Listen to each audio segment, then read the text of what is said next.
Hello, and welcome to the Connected Yoga Teacher podcast. Have you ever thought about hosting a yoga retreat for maybe a day, a weekend, or longer? We've gotten a lot of questions about retreats, so we asked Checka to speak with us, and wow, did she ever give a lot of great information in such a short time. If you are out and about while you listen, we have the notes for you over at theconnectedyogateacher.com/371. I know some of you like to take notes as you listen, but if you ever are busy, the notes are there for you, along with timestamps. So you can just click on the topic you want and go back to listen to that part. This episode is also very aligned with my big why for this podcast, which is connection. That's why it's in the title. So if you are new here, let me introduce myself and tell you a bit more about the podcast. I'm your host, Shannon Crow. My pronouns are she, her, hers, and this podcast is being recorded on the traditional territory of the Anishinaabe people. It's really important for me to continue to learn about the people who were here long before my settler ancestors arrived, and also to really look at this as a way to stay connected to the earth, the people and the creatures who have been living on this land for generations. I've also been digging into my ancestors who had earth-based practices. As many of you know, if you follow me on Instagram, I love taking nature walks. I love being out in my garden. The more years I get on this planet, the more connected I feel to all of that. I live up here in Canada. I'm a mom of 3. I'm an entrepreneur, and I'm a forever student who loves to ask questions. That's why I think podcasting is a good fit. I love that we can hang out and learn together, and we get amazing guests on the podcast, like today's guest, Checka. This podcast was made for you, the yoga teacher, because I get how it feels to leave that first yoga teacher training, or to leave maybe your 3rd or 4th training that you're in, and to step out into the real world as a yoga teacher and think, oh my gosh, where do I start? It can be really overwhelming. And it's from that feeling that the podcast was born. This is a place where you can connect to other yoga teachers, a supportive community, also connect to ideas and information that will support you as you grow and continue to build the yoga business that really lights you up. Returning listeners, thank you so much for hanging out yet again. It means so much that you are back here. Gosh, we've been over 7 years of this podcast, and some of you have been listening since the beginning. Someone told me this week that they were just starting to listen to episode 1. They just found the podcast. So wherever you are in your journey of listening to the podcast, thanks for being here.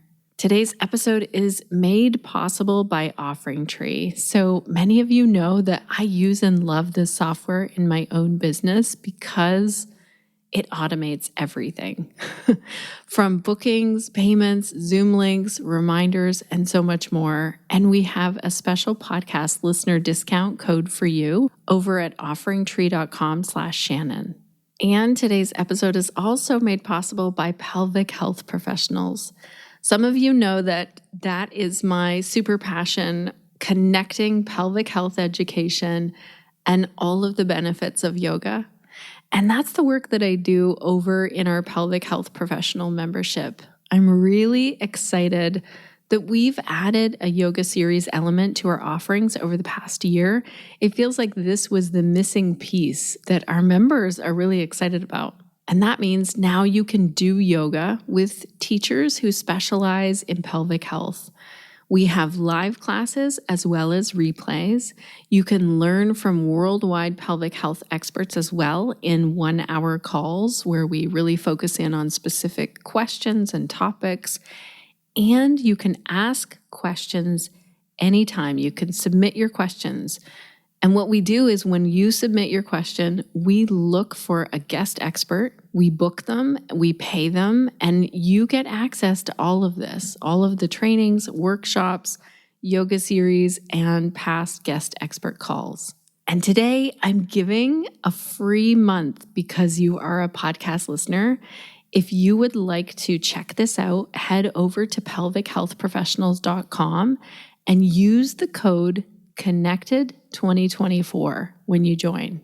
That's over at pelvichealthprofessionals.com, and the coupon code is CONNECTED2024.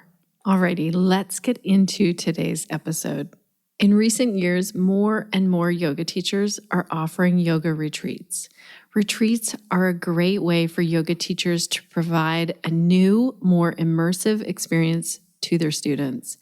But planning and executing a yoga retreat is not quite the same as teaching yoga in a studio. It's a whole other ballgame. Checka Antifonario joins me in this episode to share her expertise of organizing her own retreats and supporting other yoga teachers in retreat planning. Checka is the founder of Yogaway, and she's been guiding yoga and mindfulness classes, workshops, and retreats since 2008. She's deeply committed to maintaining a welcoming, inclusive, and grounded space for practice and community. When Checka is not teaching near home or online through her digital platform, Anyday Yogaway, she journeys throughout the United States and abroad, leading weekend and week-long retreats. Checka also supports yoga teachers through her mentorship program for new or evolving yoga teachers, as well as offering an in-depth retreat planner training. Off the mat, Checka is passionate about being in nature and spending time with her dogs, goats, and family. Oh my gosh, I love following Checka on Instagram, especially for the goat and dog content and the nature content. In our conversation, Checka takes us through the fundamentals of planning and organizing a yoga retreat. She shares tips on how to choose a venue, the ideal group size, and how to price a retreat. Checka also gives us an insider view of how to organize a retreat schedule as well, what she does to build community among the participants of the retreat, and so much more. I learned so much in this interview. I actually started to get a little bit excited about possibly, at some point, planning a retreat. And that's a lot for me. This is not something that I want to do. I want someone else to do all the planning. And I'm a planner, but for some reason, planning a yoga retreat feels really daunting to me. But Checka broke it down in a way that made it truly seem much easier, much more accessible. And she just really answered a lot of the questions that I had and that I think I've heard over the years from many yoga teachers. I cannot wait until you learn more. And then I cannot wait to hear if you are organizing and planning a retreat. If you have a listen to this episode and you get inspired and you are offering a yoga retreat, go back to our show notes page. That's at theconnectedyogateacher.com/371 and tell us how this episode inspired you and tell us what retreat you're putting together and share a link in the show notes page. I don't say that very often because people put links for like buy my sunglasses or whatever in the comment section. But if you truly have listened to the episode and you're putting together a yoga retreat and this episode helped you in some way, tell us how it helped you and then share a link to your retreat, and we can scroll through and look through the comments and see what retreats are out there. Alrighty, let's dive in and get all of our questions answered about hosting, organizing, planning a yoga retreat.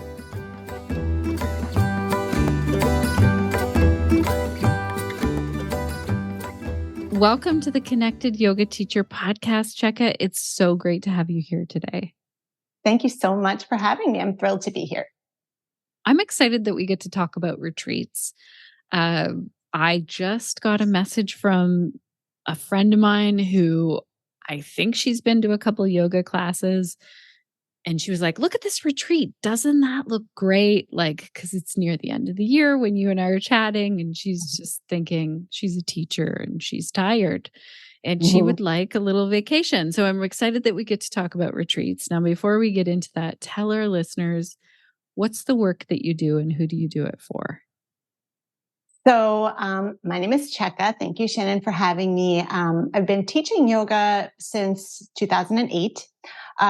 So, my kind of main, I would say at this point, my main passions are teaching.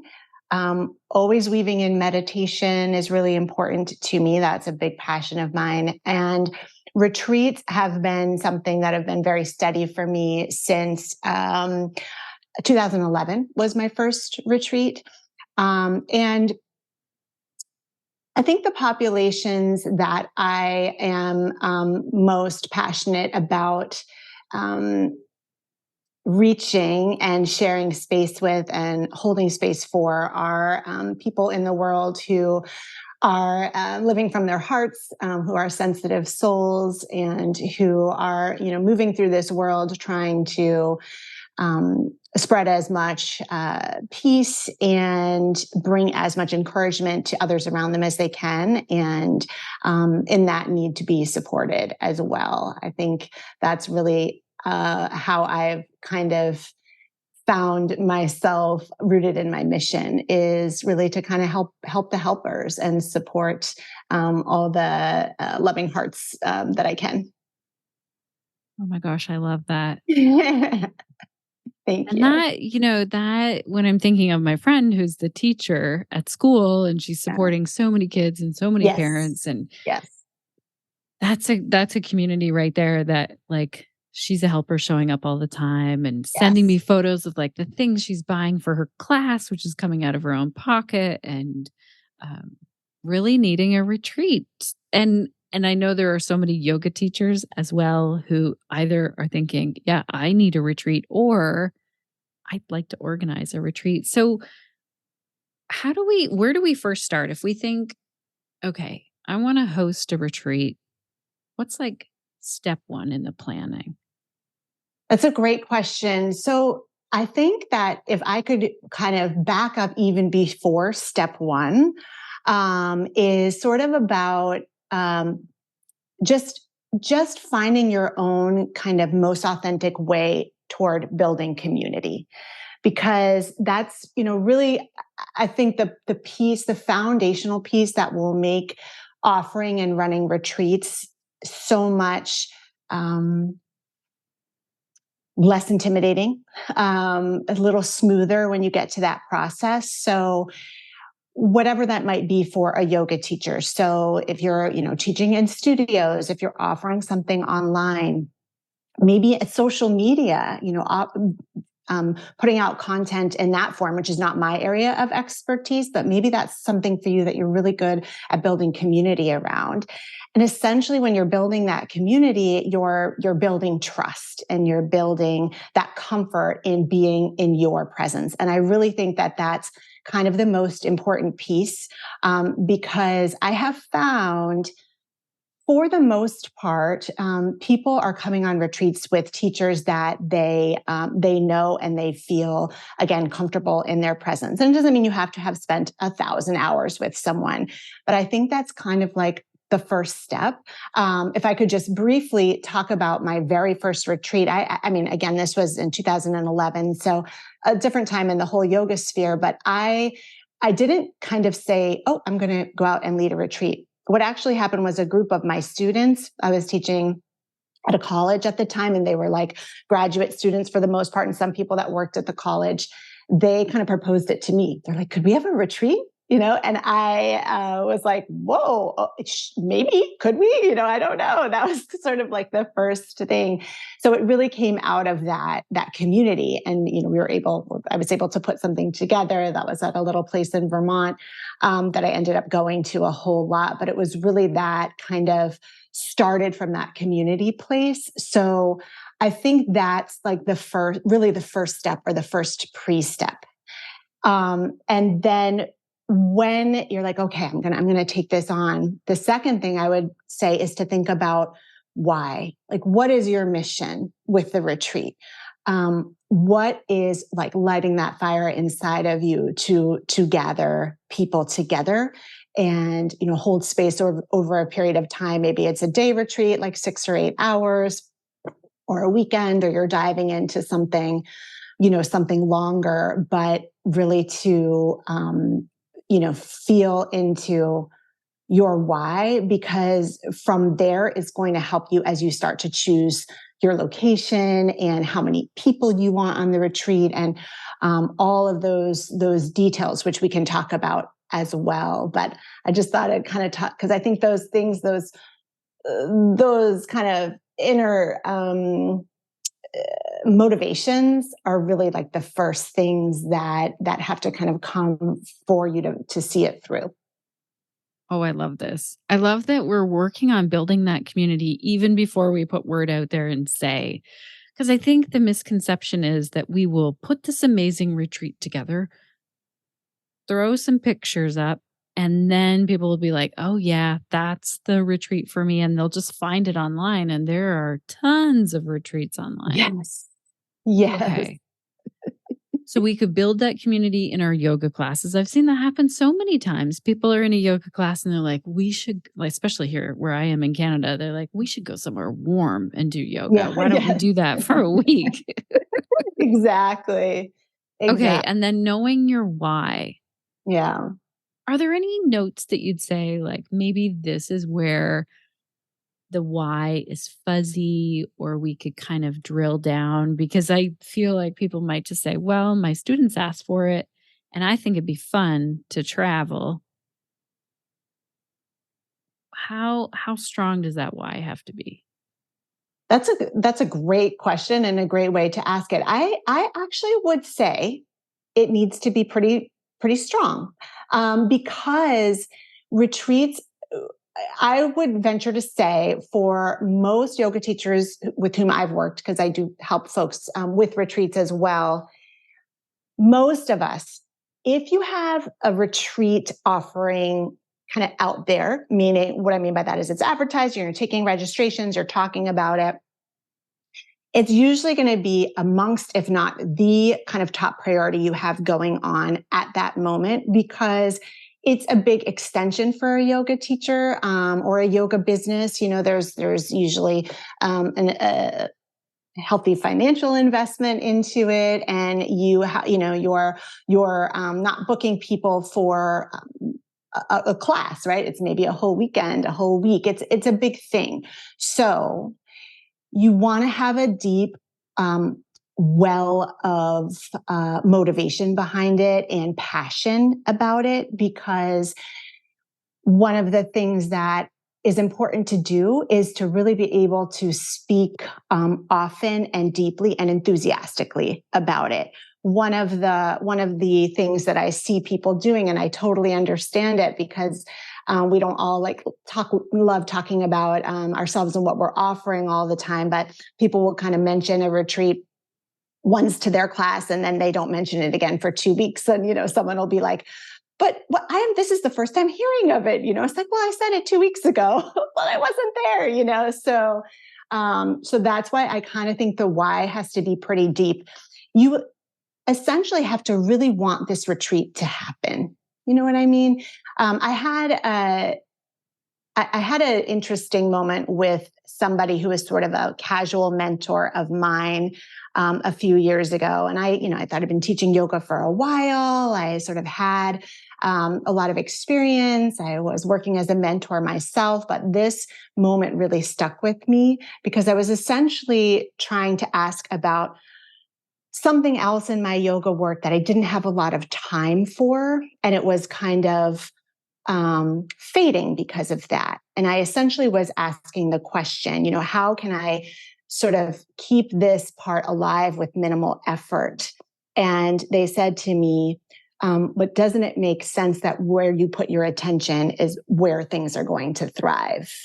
And I said, yes, that does make sense. And I know that you've talked on the podcast about niching, and that kind of plays into that a little bit. But it was just said to me in such a way that there was that light bulb where I said, of course, where I'm going to pour my passion and love and energy is where things are going to thrive. And with retreats, I think that's really, really true.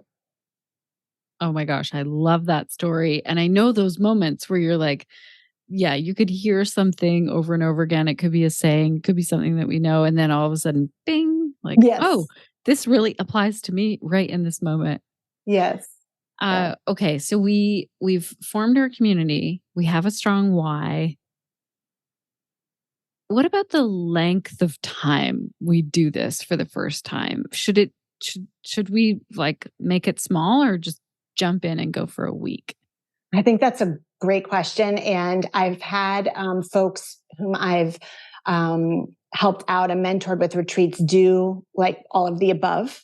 So I think it a little bit depends on your personality. So there is one woman who I worked with over the past year. She did my retreat planner training, and I won't mention names because I don't have her permission. But she had been hard at work, like building community and really like offering her skills and her presence out there. And she just dove right in. I believe her first one was 6 nights. And it sold really, really quickly. And I think she was shocked. And I was like, I'm not shocked because, you've been putting in that work and building that trust. And that's just how she felt. She said, okay, I'm ready to do this. I'm just going to kind of go for it. And I believe her schedule allowed her to do that too. That's part of this as well, right? Her lifestyle in that moment and schedule allowed it. I've had other folks who are juggling a lot of things. They might have little kids at home and other obligations going on, and they really want to build, to begin to build that retreat energy. But a day-long retreat is kind of what fits in at that moment. And I think, again, to come back to the financial piece, and we could get way into the weeds with finances. And that's part of why I created a training, because, we do kind of break that down and look at the different ways things can break out. But in general, a day retreat is going to be a significantly smaller financial output and risk, quote unquote, than a longer retreat. So that can be just a great place to start as you build confidence. And it's amazing. I still run day retreats. I love day retreats. And the feedback is so wonderful every time because people are like, I really do feel like I had a retreat. Sometimes they don't think a day is going to be enough. But when you have the same elements generally that you do on a longer retreat. So for a day retreat, I always want us to share a meal together. That's a big part of retreats. I usually like to have 2 practices that are in 2 at least slightly different styles so that people get a breath of yoga, right? They're not just like doing sun salutations for 4 hours in both classes. And there's some reflection time. And I try to build in some free time, like some community time where those casual conversations happen. And you might meet someone new, because one of the great things, and you can tell your friend this too, one of the great things about going on retreats is you make new friends, and you already have a little something in common at the least because you came together for this experience. So I know that answer is not like cut and dried, but I really do think it depends on one's personality and just the time that they have available to them. Thank you for this. Thank you also for like the elements that you really like in that day. Yeah. Okay, what about those elements in terms of a schedule? Like some people like more free time Right. in a retreat schedule, and some people want everything planned out. Is there some ratio that you do? So in terms of scheduling, I feel like there is a balance, but if I see someone erring on one side or the other in a retreat schedule, it's typically that they're over scheduling. So you're absolutely right that some people like less, some people like more. And what I would say is spot on too about what you said is people who come on retreats 99% of the time love that whatever is going to happen is scheduled for them. That's a big draw. I have yogis who've been coming with me for a long time to places, and they're like, yeah, I just put in my deposit and I know I'm going to show up and things are going to happen. And that's a really nice thing for busy people, right? They don't have to kind of plan all of that out.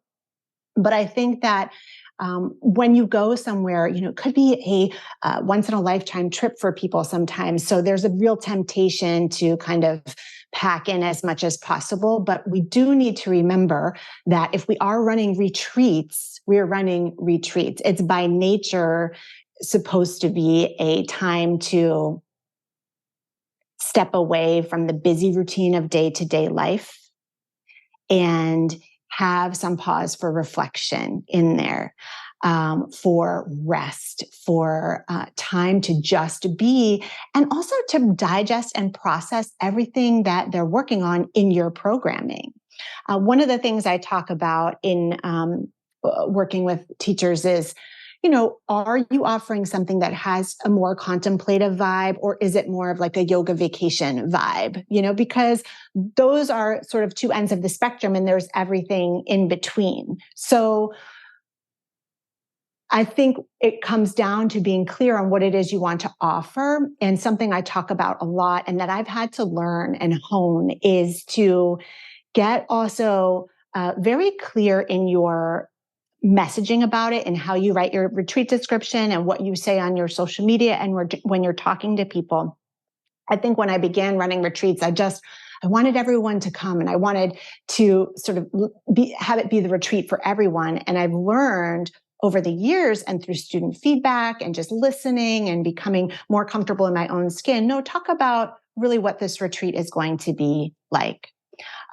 So for example, I do have a retreat coming up in Iceland in October, and we have an excursion almost every day. So that's a pretty heavily scheduled retreat for me. That means I only have one yoga class every day as well, because 2 yoga classes and an excursion every day would be way too much. But I made sure to say that, in my description. So that people know, especially if they've been on retreat with me before, this one's going to be a little busier. So wherever you are on that kind of scheduling arena, to just be sure too that you're clear with it as you're sharing about it. Oh, that's so helpful. What about group size? Is there a ratio of like so many leaders and teachers per number of people on the retreat? So group size is very important because I do believe it affects the dynamic of things quite a bit. And that's not to say any size is good or bad. It's just different. So a small retreat, say it's between like 5 and 10 people or so, obviously very intimate. There's a lot of personal connection that can happen between folks as well as between you and the folks that are on the retreat, which can be really lovely. It also does mean that there are, fewer sort of personalities, fewer people that can move into kind of mini segments of the group. So there's a lot of togetherness there. It's absolutely can be a beautiful thing. I would say just as a leader, be prepared to be really present with that group and obviously let people have their own experience, but also know that you're kind of, in a way, you're kind of guiding a little retreat family for the weekend or the week or the day or whatever it is. People are going to really see each other in a group like that.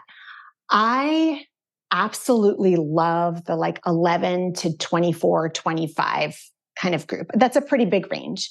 But for me, that is a sweet spot. You still can have time with everybody and everybody can feel seen and included in the group. But there are enough folks that the participants can kind of find who they might connect with a little bit more. And especially, if they're coming on their own, which I absolutely love about retreats when people get to travel solo, but then they have sort of a larger group of people that they might connect with and can, sit by at a meal and things like that. When you get up above 25 or 30 people, to me, there is, like it almost is, I don't want to say a yoga festival, but it's almost like a mini yoga festival. You know what I'm saying? It's kind of people are moving through different activities. And, if you have 40 or 50 people on a retreat, there might be folks that you're on retreat with that you don't even ever really have like a conversation with. So it's just a little bit different vibe. I have never led a retreat over 30 people, so I don't have a lot of experience with that. But again, my personal sweet spot is between 11 and 25. That's where I usually try to be. That's amazing. Connected yoga teachers, I'm popping in here quick to tell you how OfferingTree is an amazing all-in-one software option, especially if you're hosting retreats in your community or around the globe. I love OfferingTree for so many reasons, and a huge part of that is how easy registrations and payments happen with this software. Recently, we had a great question in the Connected Yoga Teacher Facebook group. If you're not already in there, come and join us. You can join by going to our website, theconnectedyogateacher.com, and you'll see the join button right there. And this question in the Facebook group, this teacher asked how to take credit card payments for retreats. The yoga teacher who posted said they currently use Zelle, Venmo, and PayPal, and that retreat interests wanted to now start paying using credit card. And I love how with OfferingTree, I personally can take payments both online or in person, and it's all connected to my Stripe account. I can set payment plans up on there and different options for payments. And when people register, the waiver is part of that registration. Then I can automate any follow-up emails to everyone who's registered. I love that by using OfferingTree, I have less admin tasks on my plate. That gives me more time to plan out and share my yoga offerings. If you're looking for a payment and booking system where you can also create a quick and easy website or integrate it with your existing website, check out OfferingTree. There's a free trial when you sign up for OfferingTree, and we also have a 50% discount link for you because you are a podcast listener. Go to offeringtree.com/Shannon to get that discount. Again, that's offeringtree.com/Shannon. Alrighty, let's get back into today's episode with Checka. What about then setting the price of a retreat? I feel like that would be, I don't know, there's so many moving parts. And this is coming from someone who, like, I get the whole idea of like, here's my deposit and I'm happy to go on retreat with you and you've planned everything out. I do enough planning just with like family travel and Right. so I'm Right. cringing at this. This is not my, is there anything that makes this part easier of like, choose the venue, price it out. What about meals? What about insurance? What about people's travel stuff? I don't know. All of those make me just want to shut down and not do the planning.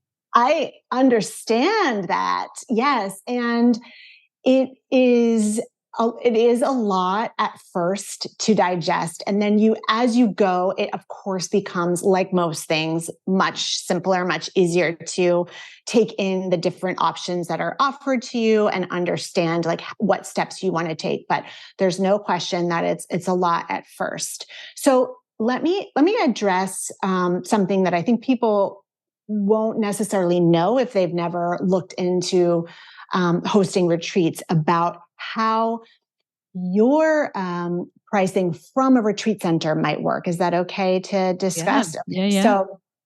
So generally, if you're working with a retreat center, there are a few different ways that they might charge you as the leader. And that could be a per person kind of charge. That could be a flat fee for, you have these 5 days at the retreat. This is what we're charging you. Or it could be a hybrid of the two, which can get complicated. But for example, like a simple thing might be, okay, we're charging you a per person charge for lodging and meals. And then we have a $400 rental fee for the yoga space, something like that. So sometimes there's a little mix. And then just to make things a little more complicated, there's self-hosting. So self-hosting, it would be when you rent a space, could be an Airbnb or, just a lodge that has rental. And you bring in your chef, you bring in, everything that you need. They're not sort of providing those things for you. That's what I would call self-hosted. So there are more actually things with that you need to coordinate, like cleaning, things like that. But sometimes people like that because they have kind of total control over their costs.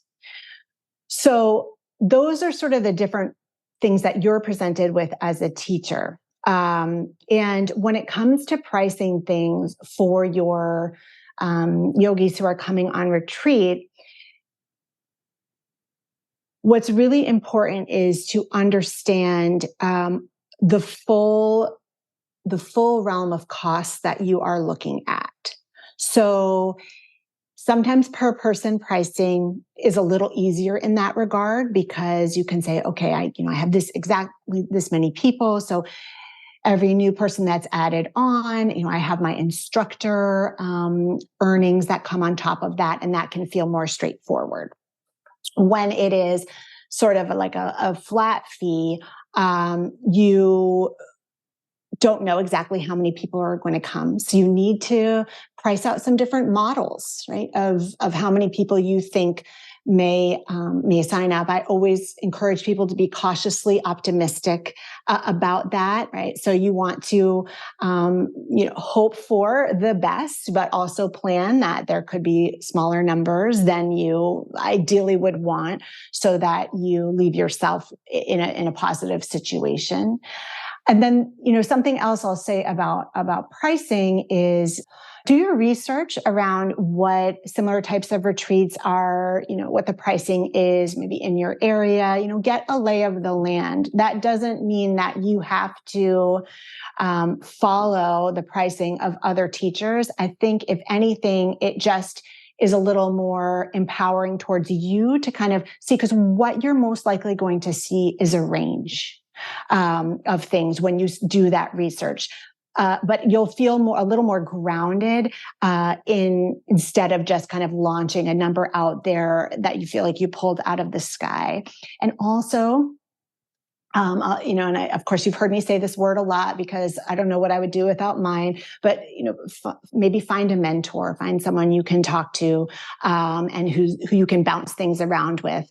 I don't know about you, but one of the things as a yoga entrepreneur now for a long time is, sometimes I get lonely. Sometimes it feels a little isolated and isolating. And so I reach out to my, trusted colleagues and mentors to bounce ideas around and say, what do you think about this? How does this number, land for you? And that sort of thing. So that's a little bit on pricing without getting too deep into the weeds. Right. That's super helpful. Yeah.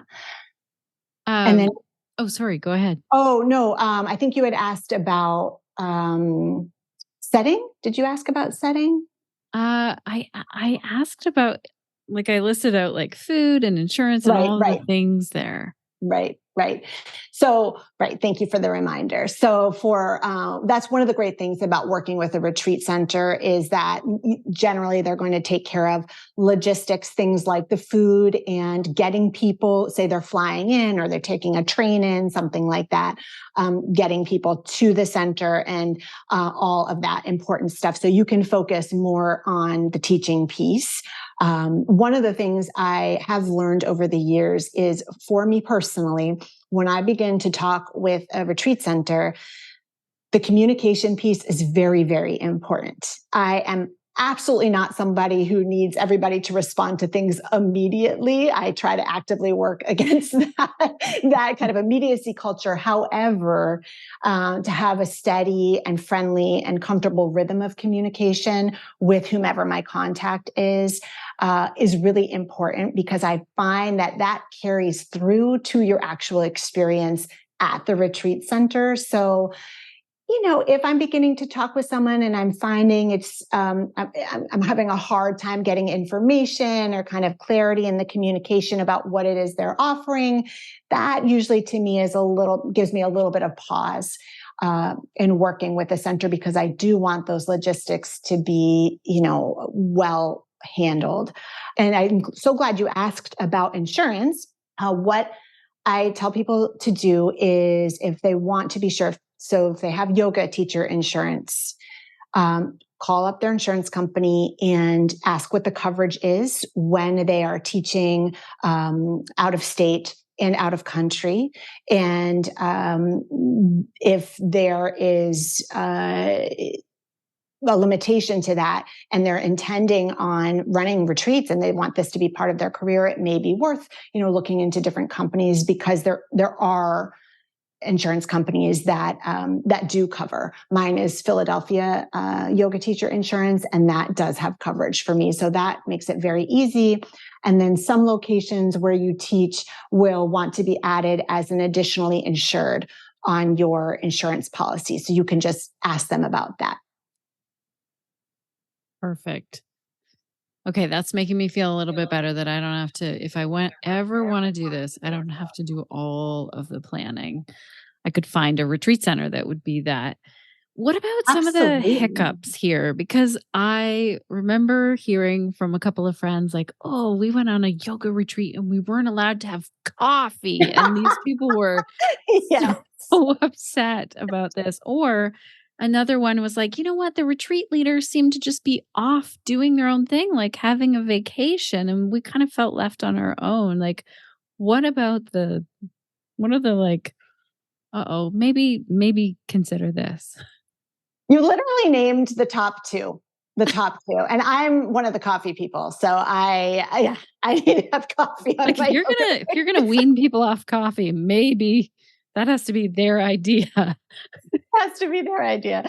Right. The second one, and I will add some as well, but I'm so glad you brought that up. I feel like it's really important. And it kind of goes back to, we were talking about your why, that's why the why, I think, has to be kind of deep and passionate, so that you want to spend time bringing the theme of your retreat through and really spending time with your folks. I have also heard that comment from people who maybe had a retreat experience like that, because they want to connect, So that's a big one.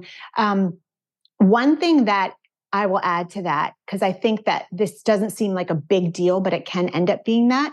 Make sure you're really clear on whether or not your group is the only group at the retreat center in this space. And some folks or some places will have multiple treats going on at once. Some places only ever host one.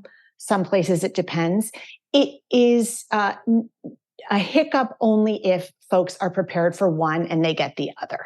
Okay. So that's, again, a lesson learned from me. It's a big deal to people often, whether or not there's another group there sharing the space. So just make sure you know that ahead of time and communicate that. That's a potential hiccup. I think food, you mentioned coffee, of course, and food is a really big deal to all of us, because we want to eat to be nourished and happy and stay alive and all those good things. So, but I do think when people are coming for a healing and a self-healing experience, they do need to be well nourished and not stressed about food. So that's another thing when I'm talking with a retreat center, specifically, of course, with the chef, or maybe I'm bringing in a chef for like a day retreat. I just want to make sure that they're comfortable working with different dietary restrictions and preferences. Obviously, to a reasonable extent, people understand when they're coming. Yeah, when they're coming on a group trip, it's not going to be just like if they're cooking for themselves at home.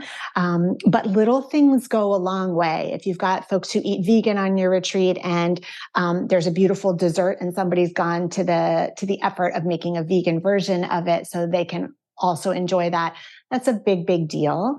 And I would say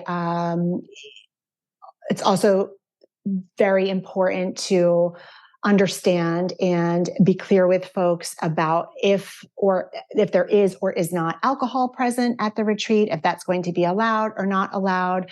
I personally, feel that yoga retreats are not necessarily the place, for heavy partying.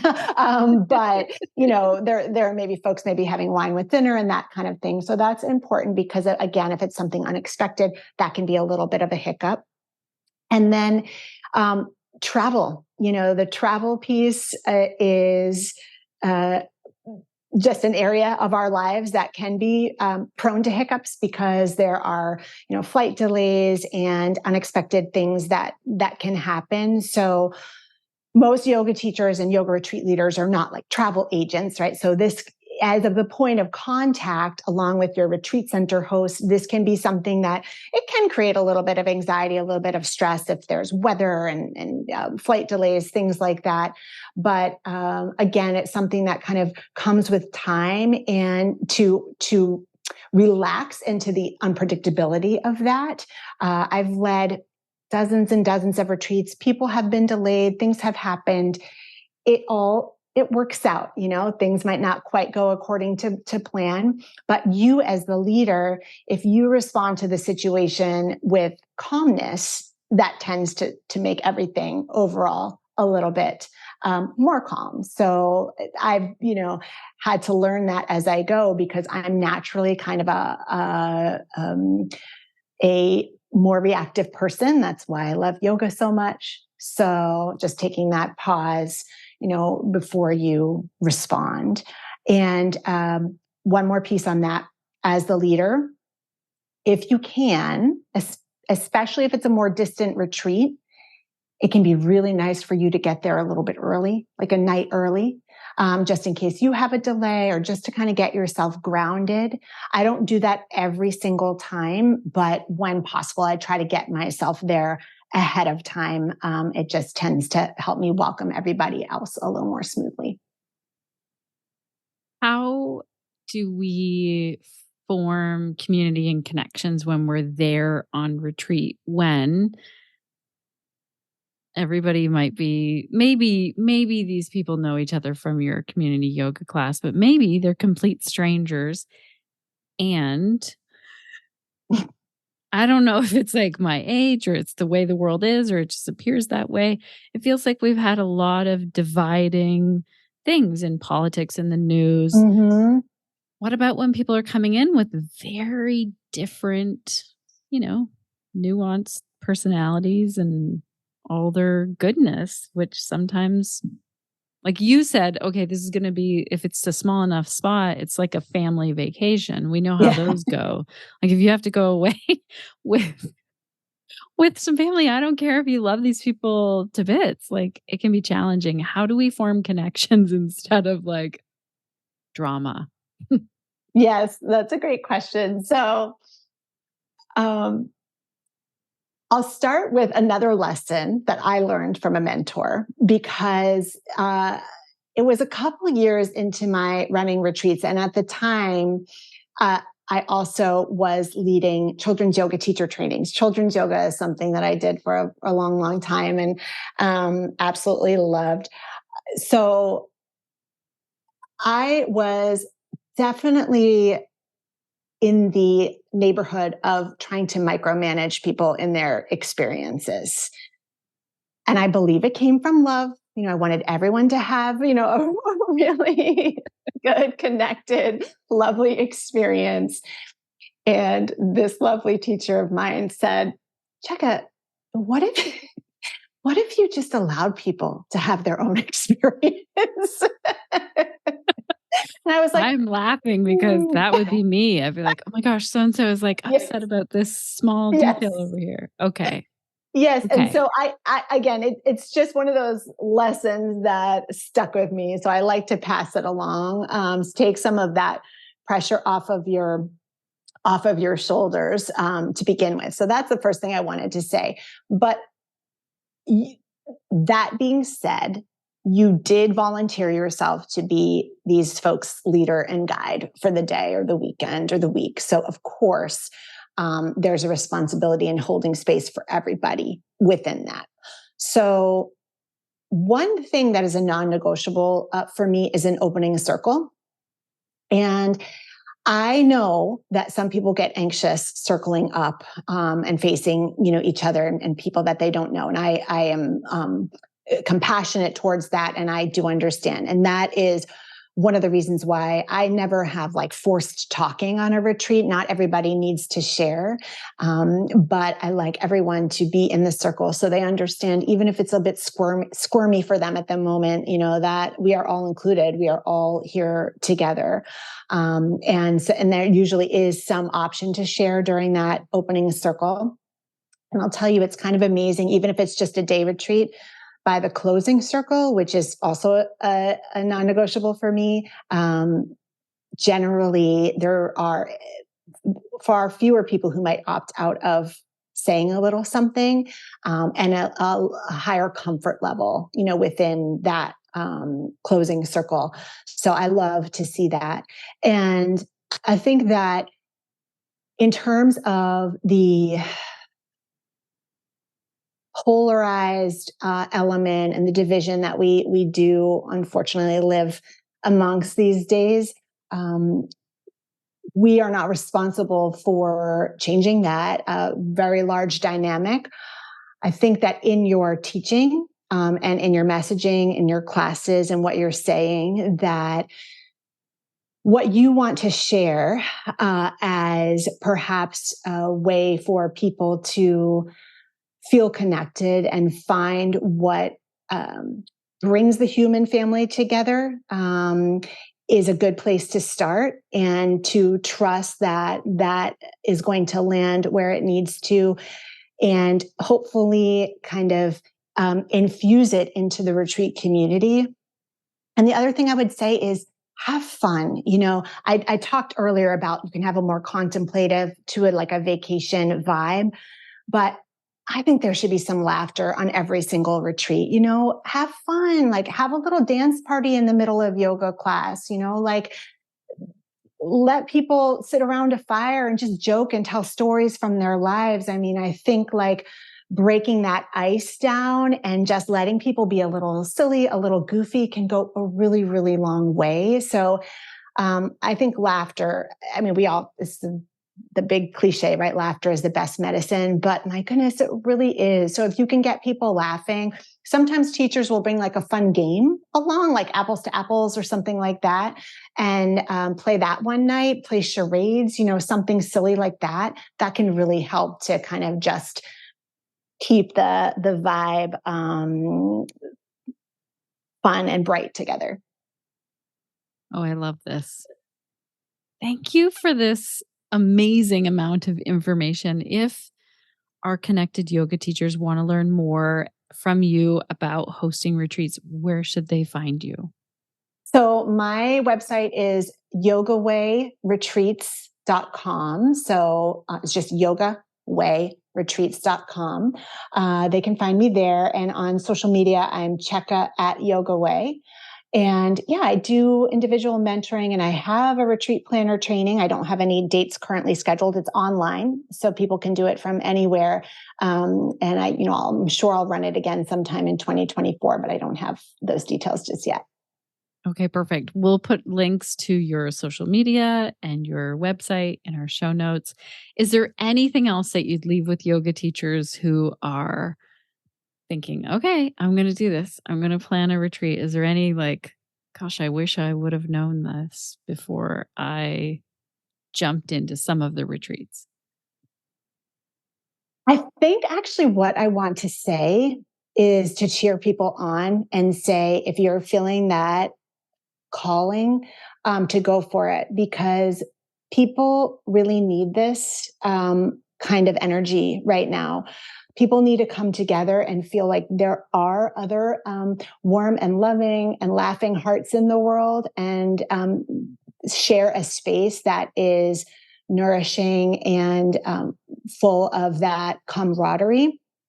And with that, there are a lot of retreats out there, but they are in many instances filling up quite nicely. Coming out of the pandemic, there is a desire for people to kind of travel and get out there. And I'm seeing that in the success of people's retreats. And those who know me well know I'm not someone to just sort of actually, one of my little pet peeves sometimes is when, there's so much marketing around like sell out this, sell out that, sell out this, because there's so much more behind anything we're doing as entrepreneurs. There's so much work that goes into it, and it's not all about selling something out. So I really send that cheering on, not to just make it look like a perfect shiny bow, but because I do feel like people are really needing this type of experience right now and are drawn to it. So there is a lot of potential there. And there are so many ways that you can run a retreat that are going to be a smaller or a bigger investment for you. And everybody starts where they start, and it builds from there. So to not feel like you're not the person to run a retreat, you are the person to run a retreat. Your folks will want to come with you more than anybody else. And so if you create this space for them, it can be a beautiful thing. Thank you so much for this. You're welcome. Thank you so much for having me. Thank you so much, Checka. Oh my gosh, connected yoga teachers see why I was so inspired and actually thinking about maybe I would plan a retreat. This whole concept, right from before you plan a retreat, building community is amazing. Thank you so much, Checka, for pointing this out, that it's not just like, all right, let's pick the date and the place and the things that we'll do. It really starts way before that, building community. And then I love that we got right into the nitty gritty of like, how much free time do I schedule? What about for the people who really need coffee? I've heard some not so great stories about retreats. I've mostly heard amazing stories about retreats, but definitely people have come forward and been like, oh my gosh, this part of the retreat was not good. And generally it's around like coffee or chocolate or something like that, or how much time off there was. So think about all of these things for sure. As I said, we took all of the notes for you for this episode. So if you head back over to the connectedyogateacher.com/371, in case you feel like, what was it that Checka said? Can I go back and look at that episode? Also, if you're thinking about insurance, we have a really great episode that I'll link to that talks all about international insurance. It's one of our most common questions, and I want to make sure that you are covered with insurance before you take people, on any retreat, whether it's a half a day or a week or however long the retreat is. You want to make sure that you're covered with insurance. If you have questions beyond this episode, Connected Yoga Teachers, make sure to post them either in our Facebook group. You can find that when you go to our website, theconnectedyogateacher.com, click on join to join that Facebook group. And that way you can get answers from a global supportive community of yoga teachers. But also you can post a question in the comments of this episode. So that's theconnectedyogateacher.com/371. And we look at all of the comments. And if there are some things that aren't answered in this episode, if it's a quick answer, I might be able to help, or Checka might be able to help, or someone else in the comments. But also, that's what inspires us for our next podcast episodes. So if you ever have questions about anything, if you're struggling with something, let me know, and we'll see if there's already a podcast episode, or maybe we need to create a new one. Also, if the podcast is supporting you, we appreciate reviews so much. I don't know how much it matters to Apple or to other podcast listeners, but it is so great to read a review or a testimonial from one of you. Wherever you leave it, we try and really focus on how this podcast is helping you and supporting you. I do have a review to read out in a moment, but I do want to also tell you that you can leave a review right from any show notes page. There's a button there that says leave a review or something like that. Let me know if you cannot find that. We'd love to hear from you. This week, I want to share a review that we got from Kathleen Pratt, who's a yoga teacher and social worker from Canada. Kathleen led the most recent yoga series for our Pelvic Health Professionals community. Her yoga series was called Nourish Your Nervous System. And before she led this series, she was a student in the yoga series with Tyler Arnason, focused on yoga for cancer of the pelvic region.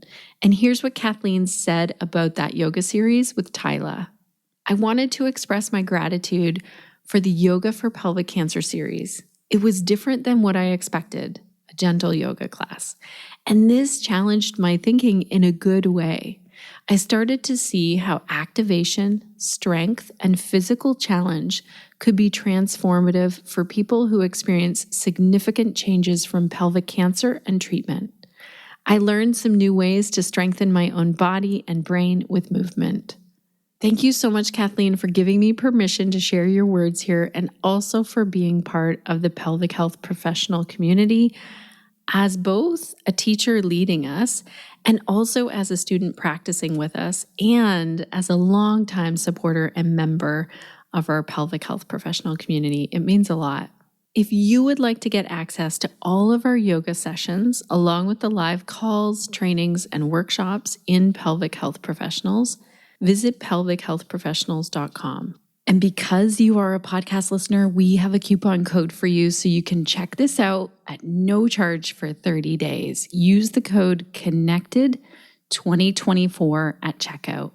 Right now, we have 5 yoga series that you can access in there. I did a series on yoga for pelvic health. Shelley Prosco did one, balance flow yoga. Sarah Garden was in there doing one, yoga for endometriosis. Tyler Arnason did the yoga for pelvic cancer. Or if anyone has cancer, this yoga series would be applicable. And then Kathleen Pratt just finished out the Nourish Your Nervous System series. Each series is 6 or 7 classes, so if you want to sign up, you can do yoga almost every single day for a whole month for free with us. With the membership, you can cancel at any time, and you can also decide, hey, I'd like to stay in here a little bit longer and take in some of the trainings and workshops. You can stay as long as you'd like. Your membership will renew each and every month unless you say otherwise. Our next live call in the membership is with Brittany Sharp McCollum, and it's all about supporting the pelvis during pregnancy.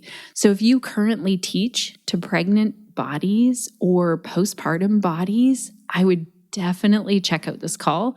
And the cool part is that you can submit live questions if you attend live, or you can submit questions ahead of time, and we will ask our guest expert the questions for you. So again, visit pelvichealthprofessionals.com to join and use the code CONNECTED2024.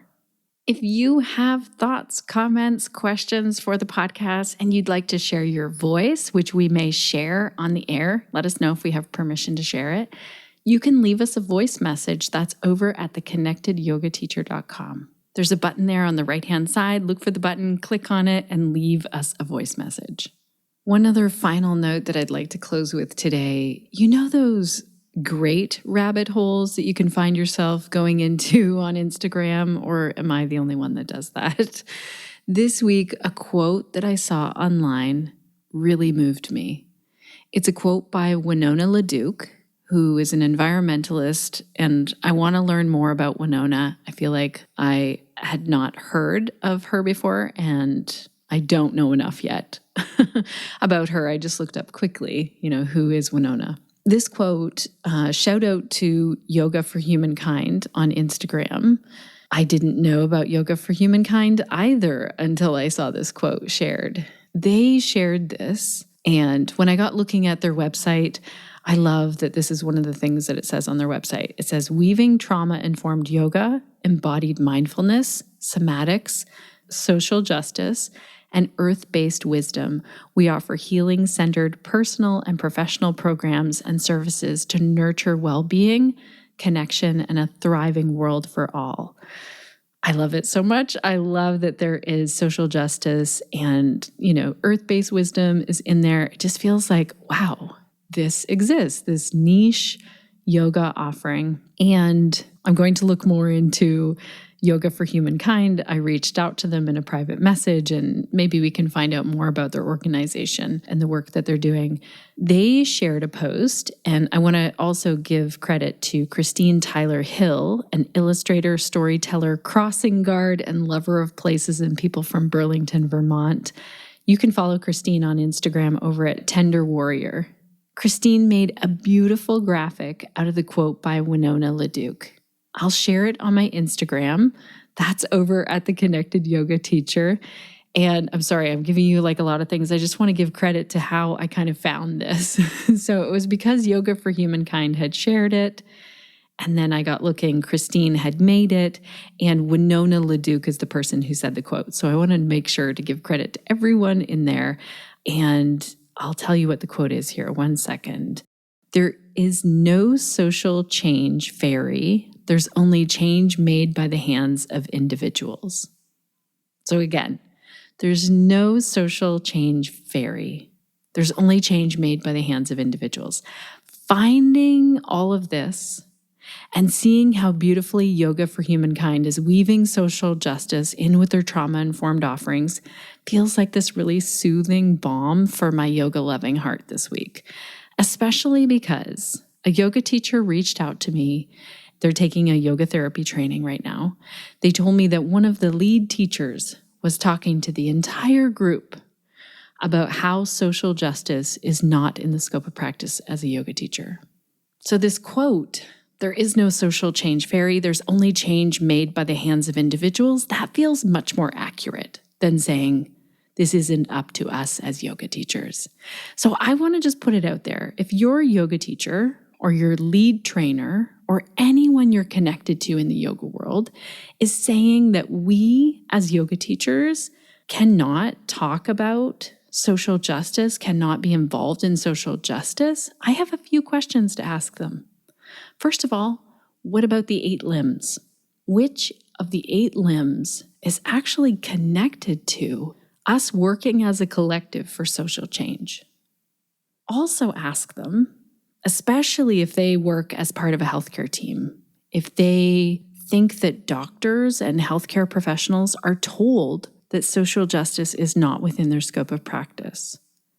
How often does a healthcare provider actually work within social justice? If that's working for the rights of women, minorities, advocating for people of color, gender inclusivity, like how many times does this cross over into the work that we're doing if we're part of a healthcare team? And then lastly, ask them what they would do as a yoga teacher if a yoga student said they didn't want to sit next to someone in class because of the color of their skin, or because they had a pride flag on their shirt. Would you, as a yoga teacher in that moment, ignore it and think this isn't part of my scope of practice? Social justice has a way of coming into your class. Politics has a way of coming into your yoga space. Everything we do is political. Our bodies are political. I fully believe that as humans, social justice is within our scope of practice. If you want to have more of a chat about this, I would love to hear from you. Again, leave me a voice message or let me know if I'm missing something or if I've said something on the podcast that you feel could be improved. I am here to listen, Connected Yoga Teachers. I want to thank our amazing team over here, Suzanne, Crunch, Sinead, for all the work they do for the podcast, but also in this world. And I want to thank you, dear listener. You make this podcast possible. There are times when I'm like, oh my gosh, I feel like I'm sort of pushing this boulder uphill.